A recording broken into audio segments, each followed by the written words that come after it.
আমাদের এই সমাজে কিছু অপচয় করা নারী আছে, তারা বেশিরভাগ স্বামীর পকেট কাটার চেষ্টা করে। তারা কি করে, সপ্তাহে একবার ঘুরতে যায়, আবার সপ্তাহের ভিতরে মনে করেন কি শপিং করতেই হবে, এটা কিন্তু হইব, ওটা কিন্তু হইব, ঠিক আছে, নানান অজুহাত দিয়া কি স্বামীর পকেট কাটে, ঠিক আছে, পয়সা খুয়ায়। তো এই যে আপনি যে পয়সা খুয়াইতেছেন বোন, আপনি কার পয়সা খুয়াইতেছেন? আপনার পয়সায় আপনি খুয়াইতেছেন।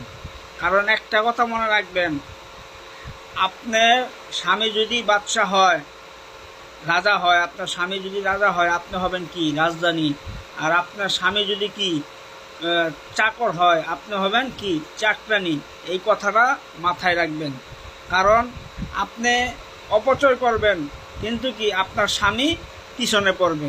তাই মাথায় লক্ষ্য রাখবেন, স্বামীর হাতকে সবসময় শক্তিশালী করার চেষ্টা করবেন, অপচয় বন্ধ করার চেষ্টা করবেন, ঠিক আছে, স্বামীকে সহযোগিতা করার চেষ্টা করবেন। তাহলে কি আপনার সংসারে আয় উন্নতি হবে।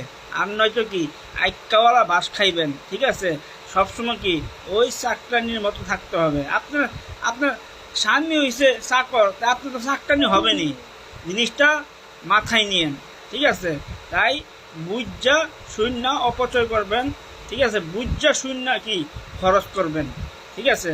কথা ভালো লাগলে শেয়ার করবেন, ফলো দিবেন, যাতে আরও 10 জনে শুনতে পারে, জানতে পারে। সবাই ভালো থাকবেন, সুস্থ থাকবেন। আল্লাহ হাফেজ।